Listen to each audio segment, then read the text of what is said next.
President, we have a national emergency. This is one of the things that we can shoot first and ask questions later. Normally you can't do that.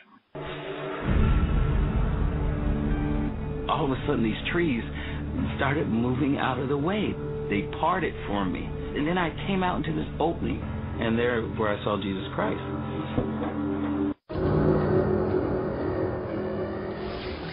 Back in 1927, an American socialist, Norman Thomas, 6 times candidate for president on the Socialist Party ticket, said the American people would never vote for socialism.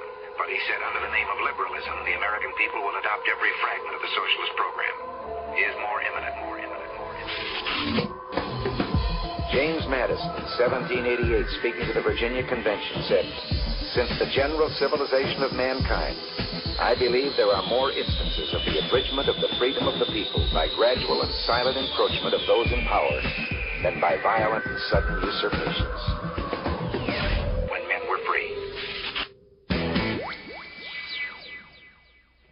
Broadcasting live from a secret location buried deep below the earth. You're about to make a connection to the signs of the times. W. Dean Shook is live on the air right now.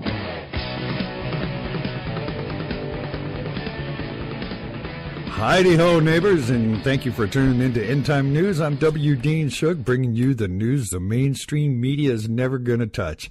I got some good stuff today, man. And let me tell you how privileged I feel like I am that I can come to you and bring you the truth in the news, the stuff that nobody else wants to tell you. And you show up and you listen, you support the program. Thank you, everybody. I appreciate everybody. I just can't tell you how much it means to know that the same people are coming back and listening over and over and over again. I appreciate all of that. We're going to start with, guess what? Apparently, it's not just men and women in the world. There's now a new gender. Boy, I'm not kidding. This is reported by Breitbart. This is the first 3-way gay marriage, and it took place in Thailand. Breitbart's reporting that Valentine's Day 2015 will be infamous for more than the release of the film version of 50 Shades of Grey. It also witnessed the world's first recorded polygamous gay marriage. As Joke, and that's his name, this guy's name is Joke, 29, Bell, 21, and Art, 26, tied the knot. The marriage took place in Thailand. The threesome did not undergo a state ceremony since Thai law does not recognize same-sex marriage or polygamy, but the trio claims that the union is sanctioned by Buddhist law. I don't know if you're aware, but Buddhism is notoriously short on rules, and it doesn't forbid polygamy, though Buddhists are counseled to limit themselves to one wife. Buddhist has no official teaching regarding homosexual practice other than prohibiting it for celibate monks. Joke said in an interview that he considers same-sex marriage to be equally valid to any state-sanctioned one. Says now Thai society has a better understanding of sexual orientation as many same-sex weddings appear on TV and newspapers and social media. Said, we feel more accepted and able to come out, he said. Joke also said the threesomes love each other and live together like brothers, something he hoped the world would understand. Well, I don't fool around with my brother like that. And for his part, Bell has said that although some people may not agree with the trio's decision, we believe many people will understand and accept our choice. Love is love, after all, he said. Though homosexual marriage is illegal in Thailand, a member of the panel drafting a new charter for the International Constitution has said that he amended the text will include the term third gender, referring to those who identify themselves as transgender, transsexual, or gay. A spokesman for the panel said the new measure would guarantee equal treatment under the law for all sexual identities. So we're putting the words third gender in the Constitution because Thai society has advanced, he said. There are not only men and women, we need to protect all sexes.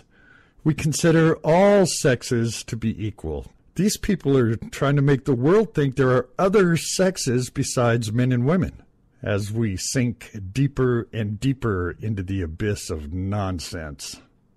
Well, I've got a couple stories here about the banning of the AR-15 ammo, and I found so much on this. I'm going to bring you two of these and two related stories, so we're going to talk about guns here for a couple minutes. Seems that WMD is reporting that President Obama is now blatantly breaking the law in an effort to ban one of the most popular types of ammunition for the AR-15 semi-automatic weapon. The timing comes just before a massive amount of supply of the bullets is due to arrive in the U.S., according to Gun Owners of America. Last month, the Bureau of Alcohol, Tobacco, and Firearms and Explosives, or the ATF, announced it was planning to fast-track a ban on .556 and M855 ammo through executive action. And Hammond said the timing is not coincidence. There's a massive backlog of M855 ammunition from NATO, which was about to come into American market as a result of the fact NATO is being encouraged to go from lead to copper ammunition. This action, if it were successful, would make it illegal for the sale and possession to individuals in America of this massive backlog that's coming in. They say it's a government surplus they've been waiting for. Well, in the spring of 2013, Obama was trying to wave the bloody flag of the Newtown shooting in order to exploit all of those victims for political purposes and ban the AR-15. Well, in the end, he was not only not successful, he didn't even get 40 votes in a democratically controlled Senate for banning the AR-15. So what does he do? He turns around and says, if I can't ban the gun legally through the constitutional process, what I'm going to do is ban it illegally by banning the most common ammunition used in it and making it completely unavailable. Furthermore, he said, I'm going to do it in such a way that explicitly contradicts the statutes which I'm purporting to use in order to do this. Well, what statute is that exactly? Hammond said he worked out to defeat U.S. Code Section 921 in the 1980s. But he said Section A-17 is crystal clear in forbidding the Obama administration's actions. It says you can ban these bullets only if they're made entirely of tungsten or steel or iron or brass bronze, copper, uranium. Well, guess what? The M855 ammo is, by and large, made mostly of lead. So it doesn't even arguably fall within the definition of the statute that he's trying to use to ban it. Hammond said the revolt to this executive action is already underway. But you know Obama's attitude. You don't need no stinking law. Well, here's another one that WND seemed to have done a little homework on this. They said 0 cops have been killed by Obama's bad ammo. Said while the White House claims the ammunition for the popular AR-15 rifle should be banned as part of a common-sense effort to protect police officers' lives, is being derided by police officers themselves as a shameful lie. White House spokesman John Earnest said this week the .223 caliber and the .855 ball should be banned because it can penetrate an officer's soft armor and can be fired not just from sporting rifles but also by easily concealable weapons. Well, the term easily concealable was used to describe the AR-15 handgun. This is a bulky, 6-pound, 25-inch long semi-automatic version of this weapon with a magazine, which would be very difficult to conceal and would not likely be the first choice of any street thug or gang member. The retail price is between $1,000 and $2,000. In fact, gun right advocates and law enforcement agencies contacted by WND say they've been unable to document a single incident where a police officer had been taken down by a criminal using an AR-15 handgun in the last 20 years. Since this particular round, the M855 ball has been exempted from the federal ban of armor-piercing bullets. It was exempted based on its use for sporting purposes. He said, we have not been able to find a single instance where a police officer had been shot from this type of handgun using a bullet that pierces his soft body armor. And if the administration had any examples, you know they'd be pushing it in everybody's face in order to push his executive action. So Earnest's comments only further infuriated gun owners who were already seeing red over the possibility of losing access to some of the most common ballistics used for this sport target shooting and hunting. The WND pulled several large police agencies looking for evidence that vest-wearing officers had been killed or seriously wounded by this particular form of ammunition fired from a handgun, only to come up empty. Sheriff David Clark, Jr. of Milwaukee, Wisconsin said, not in my jurisdiction. We're doing a search nationwide to see if there's any data that exists as proof of this coming out of the White House. So far, they haven't found anything. Clark said he was skeptical that the White House was really concerned about officer safety. Of course, that's not it. Well, and here's one that drove the progressives crazy. This, according to the Slate, it's not fair to say that Gabby Gifford's attacker passed a background check. It's just not fair to say that. Well, on March 4th, Gabby Gifford joined with Democrat lawmakers on Capitol Hill to push for background checks at gun shows on a way of stopping violence. The NRA responded by tweeting a Breitbart News report which pointed out that Gifford's January 2011 attacker, Jared Loughner, passed a background check to acquire his Glock that he carried out his attack with.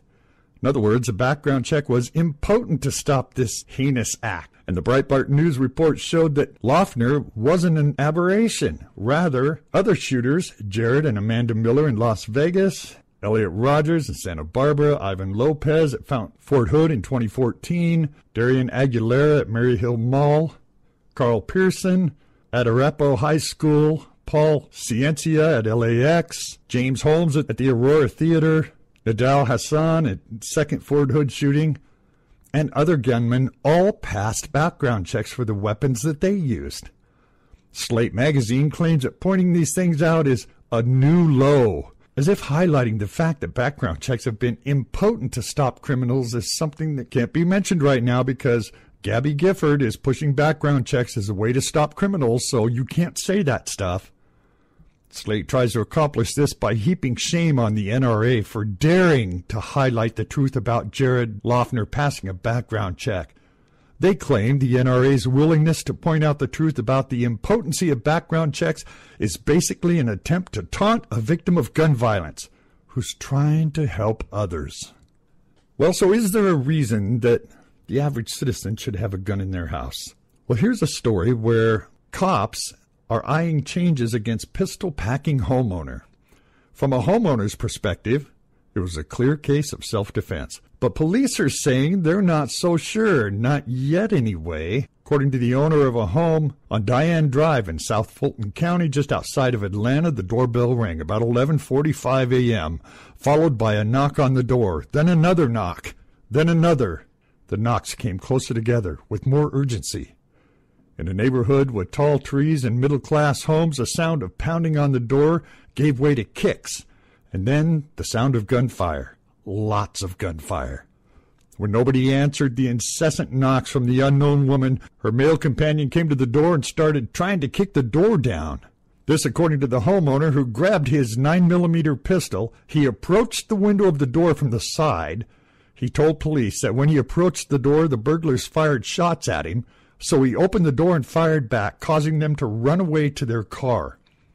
The homeowner, who police are not identifying, exchanged 30 to 40 shots with the alleged attackers, according to the reports from neighbors who said they heard the gunfire. The homeowner called 911, reported his house was being broken into, and believed he had shot one of the two suspects, a man. This all according to 11 Alive TV in Atlanta. The homeowner said the two suspects tried to drive away, but they wrecked their car against a retaining wall and bushes. They jumped out of the car and ran. Police found the man lying in the woods with multiple gunshot wounds, according to 11 Alive. He was transported to Grady Memorial Hospital in critical condition. Police say the woman's whereabouts are still unknown. Police have not charged the homeowner, but the case is still open and could turn into any direction at this point, a detective for the Fulton County Police said Friday. We've not called it a home invasion. We believe it was possibly going to be just a burglary, but don't know in what direction it's going to point. We had one of the hospital unable to be interviewed and one we can't find. The one who was interviewed gave us one side, said Detective Melissa Parker of the Fulton County Police Department. Protect your own home. You may be investigated. All right, let's get off of guns and let's start on some climate change. I've got some stuff here on climate change that both of these made me smile. You know, this is probably not going to surprise you, but both of them just made me smile. This was when Jeff Sessions disseminates the EPA chief for a stunning ignorance. Jeff Sessions went head-to-head with Environmental Protection Agency Gina McCarthy during a recent congressional hearing on climate change, ultimately telling the federal bureaucrat, "It's unbelievable you can't guarantee if models have been accurate." The Senate Environmental and Public Works Committee hearing started timely enough, with Sessions questioning the EPA's request for a budget increase of 6%. Here's a clip of that interaction.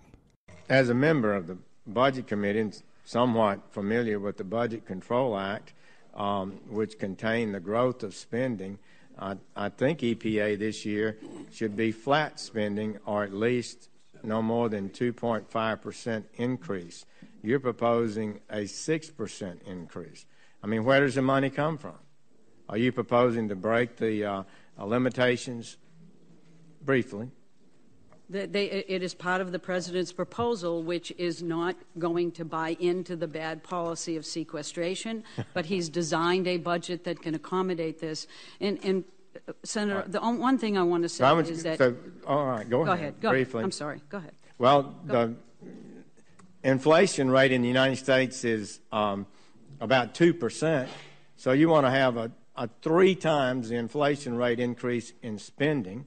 I would suggest that when we go to our states, the group we have the most complaints about from our constituency, whether it's highway people, whether it's farmers, whether it's energy people, is an Environmental Protection Agency. Well, it's an extraordinary overreach. And you apparently aren't aware the pushback that's occurring in the real world. Well, I just want to tell you, I'm not inclined to increase your funding 6% above. So now you say that we've got a crisis and there are dangers out there. Let me ask you this. There was an article by Mr. Lundborg, who testified before the Budget Committee and from the Copenhagen Institute. He says, quotes, along with Dr. Pielke from Colorado, that we've had fewer droughts in recent years. Do you dispute that? I don't know in what context he's making statements like that, but I certainly can tell you about the droughts that are happening today. No. You can't. I'm not arguing to you today that you are wrong about global warming because we have a cold spell.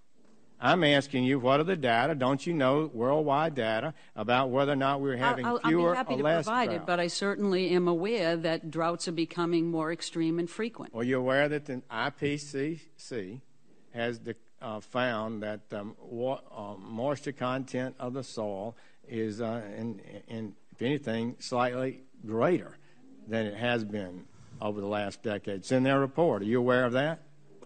I don't know what you're referring to, Senator, but I'm happy to respond. Well, you need to know because you're asking this economy to sustain tremendous cost, and you don't know whether or not the soil is worldwide is more moist or less moist. I don't know where your cost figures are coming from. I'm quoting the IPCC. Second, what about hurricanes?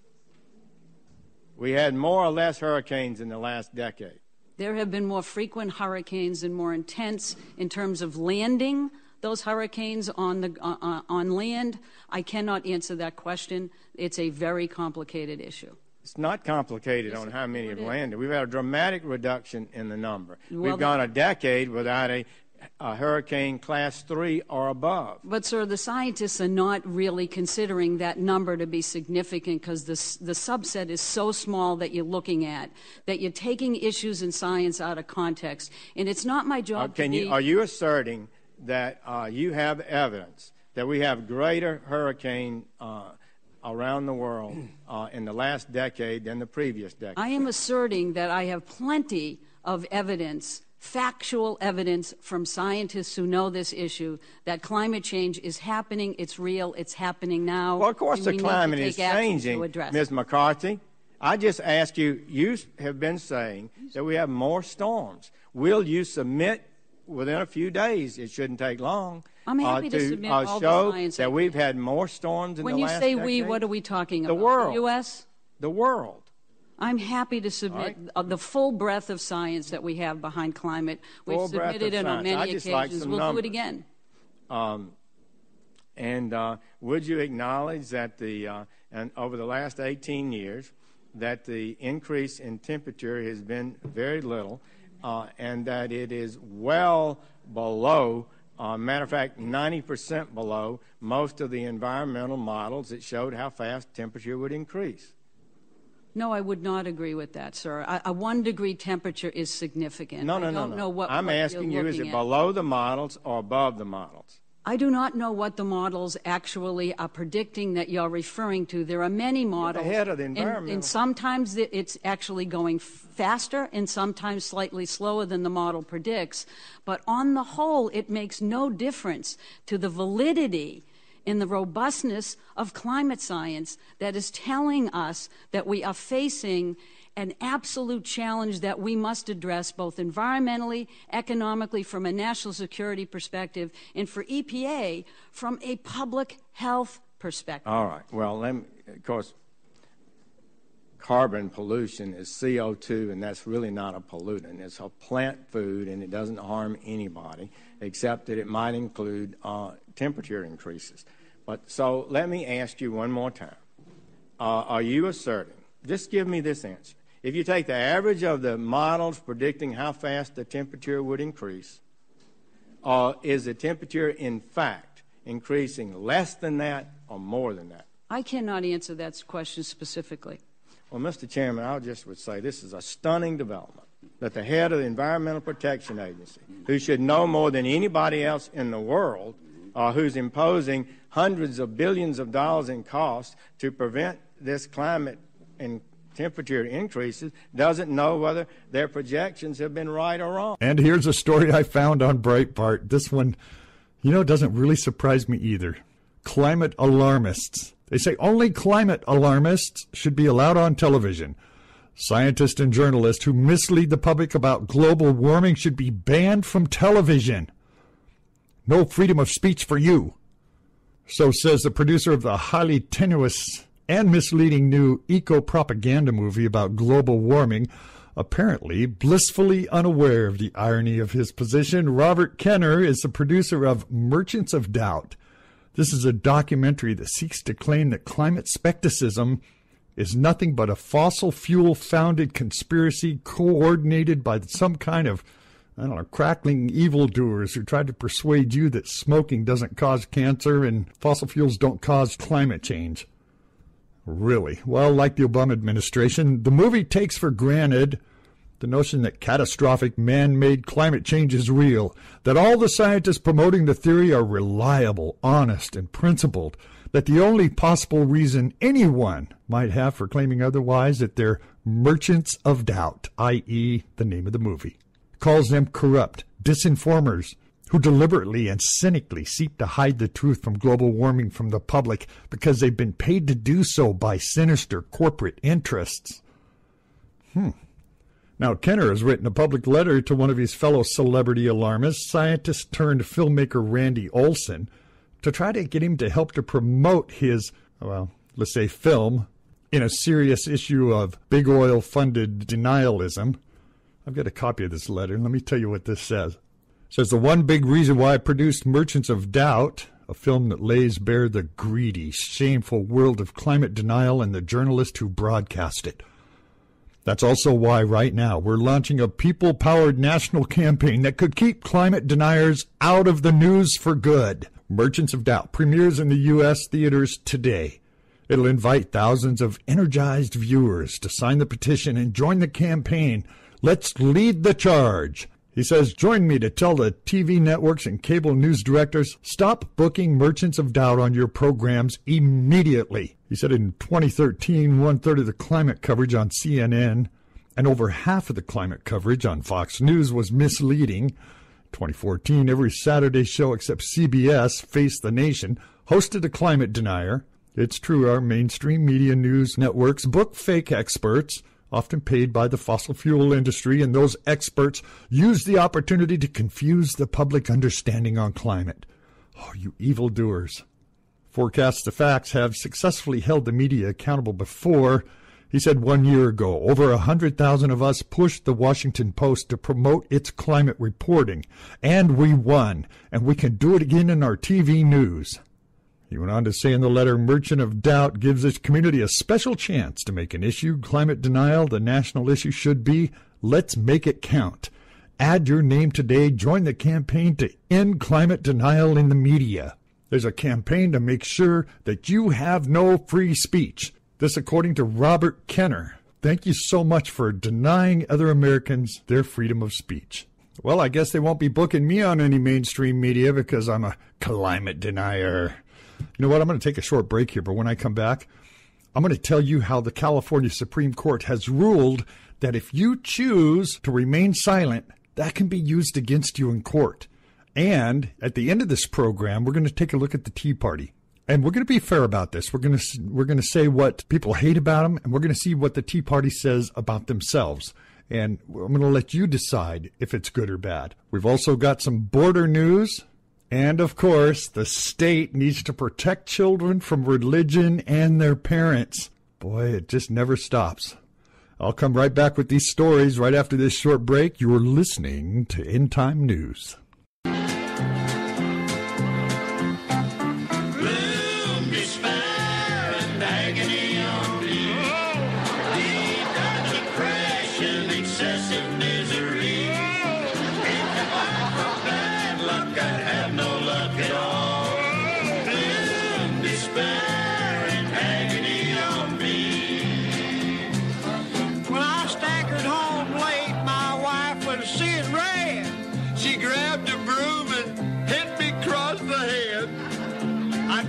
For a woman to fight wasn't very ladylike. So she grabbed a gun and took a shot at me instead. Despair and agony on me. Deep dark depression, excessive misery. Keeping life from bad luck, I have no luck at all. Gloom, despair and agony on me.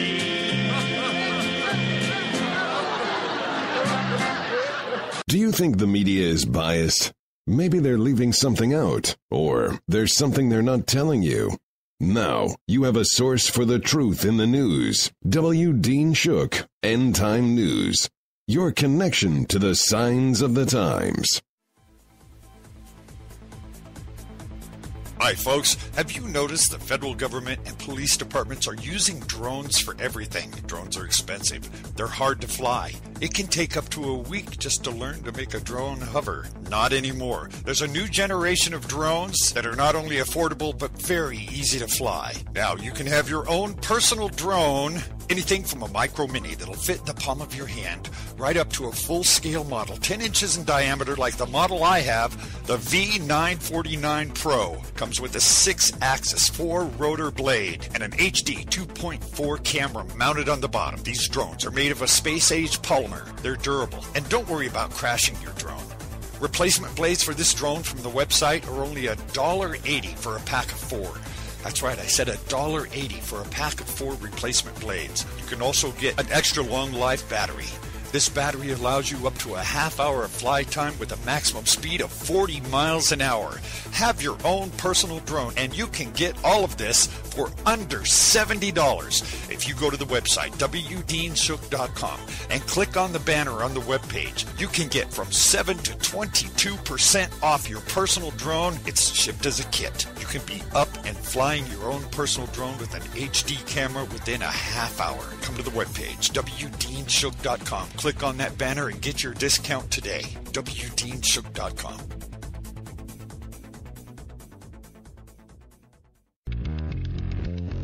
GoDaddy offers everything you need to make a name for yourself on the web, from domain names and website builders to complete e-commerce solutions.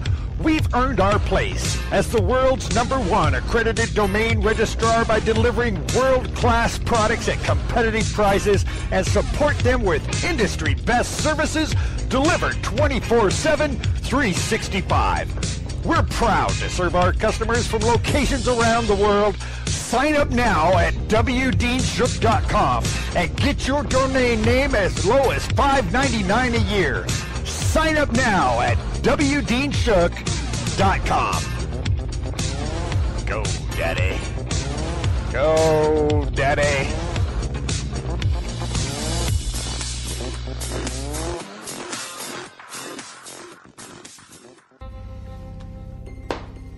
You know, Seems these days that not a single one of us steps on a train, boards an airplane, attends a concert or a sporting event and doesn't have at least a fleeting concern that terror could strike.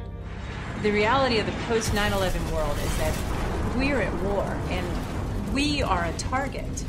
We all live with some level of uncertainty and fear. It's easy to lose sight of an issue that defines our generation, the need to stop terrorism in our time.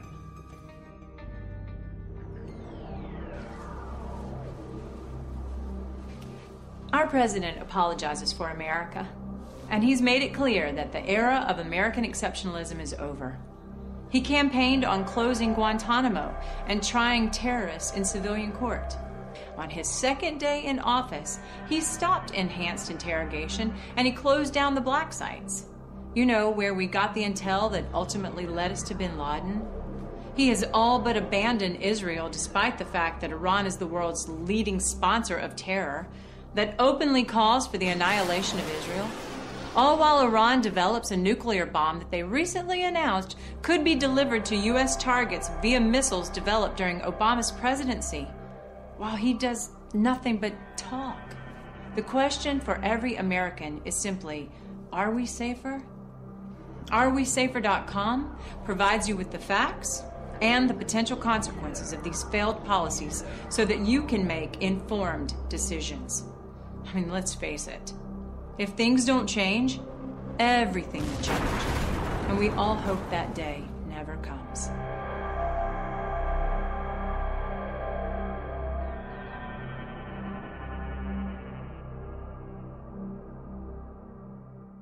And thank you so much for that break. And let me remind everyone, you can get the mobile app for your iPhone or for your Android, available on Google Play and at the App Store. It's absolutely free, and never miss another episode of End Time News.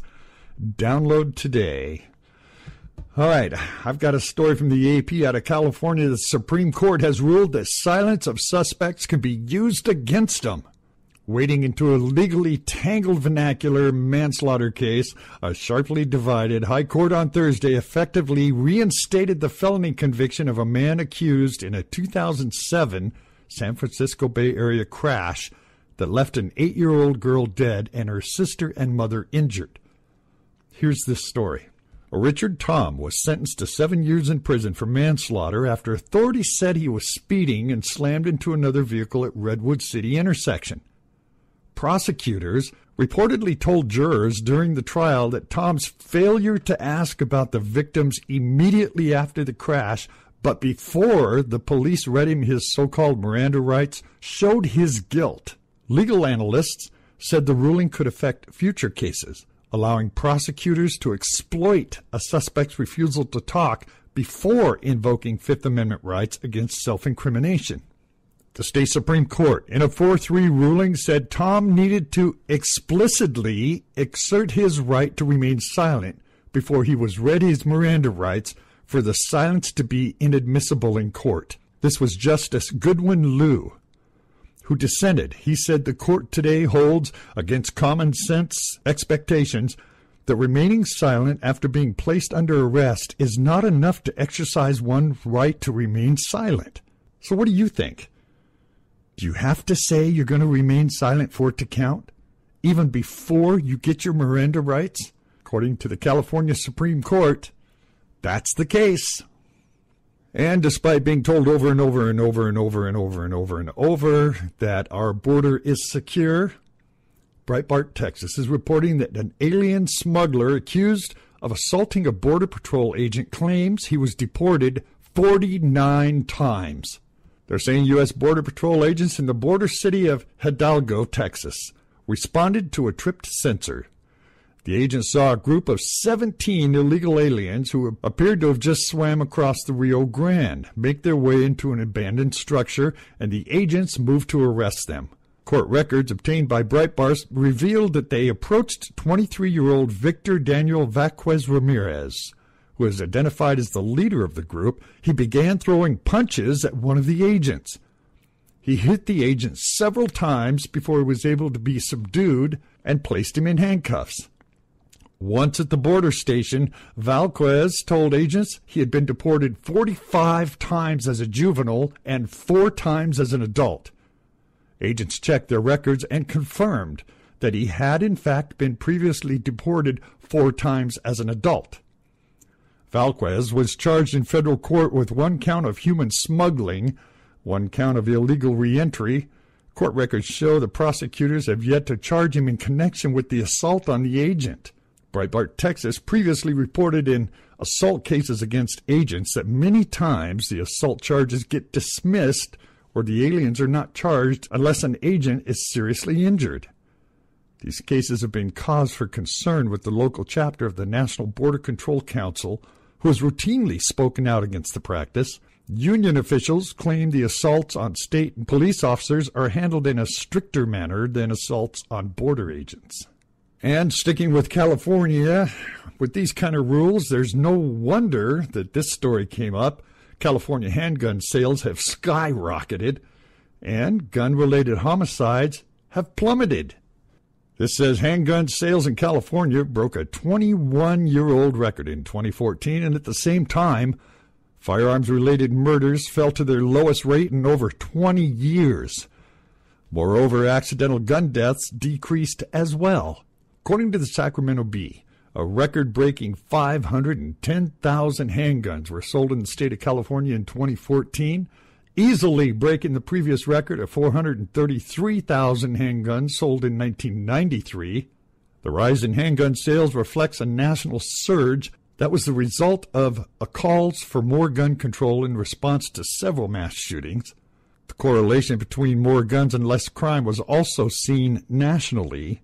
According to the FBI, violent crimes and property crimes fell in the first half of 2014, following a record-setting 21,093 background checks for firearm purchases in 2013. On December 4th of 2013, Breitbart News reported on a Congressional Research Service study showing that an increase of private gun ownership nationally over a 15-year period correlated with a sharp decline of firearm-related murder and non-negligent homicide. During the CRS study period, Americans went from owning 192 million guns in 1994 to owning 310 million guns in 2009. At the same time, the firearm-related murder and non-negligent homicide rate fell from 6.6 per 100,000 Americans in 93 to 3.2 in 2011. And numbers don't lie. And here's the story that we headlined the program with. Richard Dawkins says the state needs to protect children from religion and their parents. This according to LifeSite News. In Dublin, March 4th, 2015, the government needs to protect children from the religious views of their own parents, according to the popular atheist Richard Dawkins. His speaking partner went further, comparing parents installing their religious views in their children would be compared to denying them medical treatment. In an interview prior to a speech at Trinity College in Dublin, Ireland last week, Dawkins told the media that parents have much influence in their children's education, especially when it comes to religion. He said there's a balancing act. You have to balance the rights of the parents and the rights of the children. And I think the balance has swung too far toward parents. Children need to be protected so they can have a proper education and not be indoctrinated in whatever religion their parents happen to have or have been brought up in. He said you have to write off those people who value the Bible over science. Dawkins was in Ireland, along with physicist Lawrence Cross, as part of a tour promoting Arizona State University Origins Project. He also came to lend his support to the activist group Atheist Ireland, which is promoting a campaign to remove religious education from schools. Cross concurred with Dawkins, saying the state must restrict parental rights as part of its mandate to properly educate its children. This means parents have to be limited. It seems to be limited rights is determining what the curriculum is, Cross said.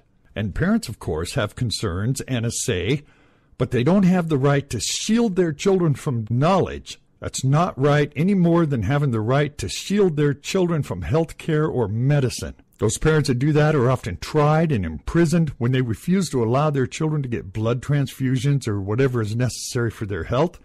and this is necessary for their mental health. And some of you may or may not know the Alabama Supreme Court has stopped same-sex marriages. According to The Stream, Alabama's stand against same-sex marriage seemed to be crumbling under federal court pressure, but it regained ground Wednesday after the state's highest court ruled that its ban on issuing licenses to gay and lesbian remains legal despite federal court decision to the contrary.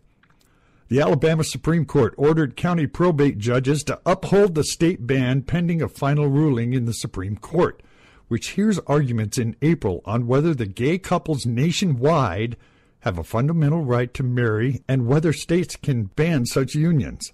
Stuck between the state's high courts and a series of federal rulings, many probate judges were at a loss. At least one office in Mobile County, one of the state's largest, quit issuing licenses altogether. He said, "We regret having to take this action, but feel that it's necessary given the unprecedented circumstances that currently exist." At Montgomery, probate judge Stephen Reed said one of First Alabama's judges to issue licenses to same-sex couples. He said it gives him no choice but to turn gays and lesbians away at the state capitol. It was unclear what most other judges would do after the all-Republican court sided with a pair of conservative groups and ordered Alabama's 68 probate judges to stop issuing marriage license to gay couples. The state justice said U.S. District Court Cali Grande in Mobile, who ruled the ban unconstitutional, does not get the last word in Alabama. Yeah, that's telling them. This will be interesting to see if the Supreme Court holds up state rights or not. And I want to tell you about a story that I found in Rolling Stone magazine. This was written by Matt Tabibi. He says he went to a Tea Party convention to see who was there. And here's what he said, scanning the thousands of hopped-up faces in the crowd. "I'm immediately struck by two things. One is that there isn't a single black person here. The other is truly awesome, quality medical hardware. Seemingly every third person in this place is sucking oxygen from a tank or propping their giant glutes on motorized wheelchair scooters." As Palin launches into her Ronald Reagan impression, "Government's not the solution, government's the problem." The person next to me leans in and explains, "A hall full of elderly white people in Medicare-plaid scooters railing against government spending and imagining themselves as revolutionaries as they cheer on the vice president puppet handpicked by the GOP establishment. If there exists a better snapshot of everything the Tea Party represents," he said, "I can't imagine it." He went on to say then he badgers two people asking them where they got their scooters and if they were on the dole, and he railed on the Tea Party and Republicans without mercy, name-calling, drawing his own conclusions from what he perceived and not from fact. I sent a comment suggesting he use at least some facts in his writing. I said Rolling Stone might do a little better sending writers like him back to his mama to learn some manners before they publish these kind of rants in the future. So this brings up the question of the Tea Party. Who and what is this Tea Party? Well, you've heard from obviously a progressive liberal who hates the Tea Party and demonized them, and I only gave you just a snippet. You know, this article that he wrote must have been 10 or 12 paragraphs long, and it was just name-calling and degrading, and I mean, you know how these people are. They just on and on and on, putting down people as much as they possibly can. So there seems to be a lot of debate about who and what the Tea Party is. People who are against the Tea Party seem to be very liberal, very angry. Most of what I've seen has been pretty harsh. There seems to be no limit to what they'll say. But there's also some conservatives who are against the Tea Party, and they rail about how much the Tea Party is hurting the Republican Party. They say they're too extreme, they go too far, that they're making it so they can't get anything done in government. Well, is this because they're exposing the corruption on both sides? Or is it because they call politicians and leaders on the carpet when they try to pull some stupid shenanigans? I think both sides want them out of the way so it can be business as usual without someone exposing them for what they are. So I say let's look at the Tea Party in an open-minded way and expose the good and the bad. Well, I've already exposed some of the bad. But let me tell you what the Tea Party says their 15 non-negotiable core beliefs are. And here's what they say. Number 1, illegal aliens are here illegally. Number 2, Pro-domestic employment is indispensable. A strong military is essential. 4, special interests must be eliminated. 5, gun ownership is sacred. 6, government must be downsized. 7, the national budget must be balanced. 8, deficit spending must end. 9, bailout and stimulus plans are illegal. 10, reducing personal income tax is a must. 11, reducing business income tax is mandatory. 12, political offices must be available to average citizens. 13, intrusive government must be stopped. 14, English is our core language and is required. 15, traditional family values are encouraged. Well, while most of us would probably agree, I'd say 100% with that, I can see why these core values conflict with the progressives, because they don't believe illegal aliens are here illegally, and that domestic employment should be done by these same illegal aliens or outsourced overseas. The military is too big and a waste of money. Special interests are how they get things done. No guns, like somehow if they take away the legal right to bear arms, it'll take guns out of the hands of the criminals. Big government's regulations, rules, policies, and procedures are needed to regulate our system, is what they believe. Not the Tea Party, the progressives.